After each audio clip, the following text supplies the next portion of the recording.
সবাই কেমন আছেন? আলহামদুলিল্লাহ আমিও ভালো আছি। আজকে শুক্রবার উপলক্ষে মোটামুটি সবার বাসায় ভালো রান্না হয়। বিশেষ করে গরু মাংস, মুরগির মাংস, পোলাও। আমাদের বাসায় হয়েছে পোলাওর পাশাপাশি পোলা বাদ দিয়ে চাপা শুটকি ভর্তা খাইতে মজা। আমরা প্রায় সময় খাই, এই জন্য আমি আজকে চাপা শুটকি ভর্তা বানাইতে বসছি। এখানে মরিচ বাটতেছি, তারপরে সাথে শুটকি যেটাকে বলে চাপা শুটকি, ওইটাও বাটলাম। এখন আমি পেঁয়াজ তারপর রসুন একসাথে বাইটা নেব।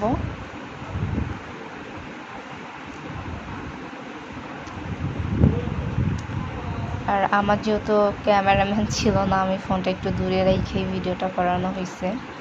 সামনে থেকে ভিডিওটা করলে অনেক সুন্দর হইতো, যেহেতু কেউ ছিল না, তো এই জন্য আমি একটু দূরে রেখেই করলাম।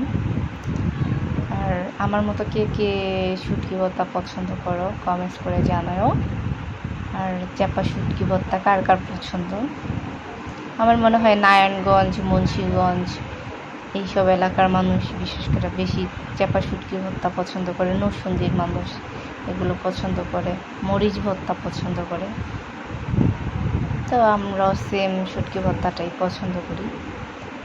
তো এখানে আমি পেঁয়াজ রসুন বাইটা কমপ্লিট করে ফেললাম। এখন এটার সাথে দেওয়া হবে মানে ধইনা পাতাটা দিলে বেশি ভালো, যে দেশি ধইনা পাতাটা, যেহেতু দেশি ধইনা পাতা ছিল না, যেটা বিলাতি ধইনা পাতা বলে লম্বা লম্বা, ওই ধইনা পাতাটা আমি বাইটা নিতেছি, যে আরেকটু ফ্লেভার থাকে, একটু ধইনা পাতার গন্ধ আসে, এই জন্য আমি বাইটা নিতেছি। আর এখন আমার মোটামুটি ভর্তাটা বানানো কাছাকাছি হয়ে গেছে। এখন বিশেষ করে আমি ভর্তাটা উঠায় নেব। ভর্তাটা আমি উঠাইয়া তারপর এখন এটার মধ্যে আমি ভাত, বিশেষ করে পাটা মাখা ভাত খেলে মজা হয়। অনেক মানে অল্প ভর্তা না, অনেক জনে খাবে, তো এই জন্য বেশি করে ভর্তা বানাইছি। আর মাঝে মধ্যে এই ভর্তাটা ফ্রিজে রাইখাও খাওয়া যায়, চাপা শুটকির ভর্তাটা। তারপর আমি এখন বিশেষ করে ভাত,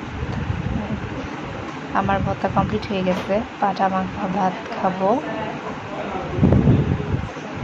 এই যে এটা হচ্ছে পোলাও ভাত, যেহেতু আমি পোলাও ভাত দিয়ে পাটাটা মাইখা নিতেছি, এখন খাবো।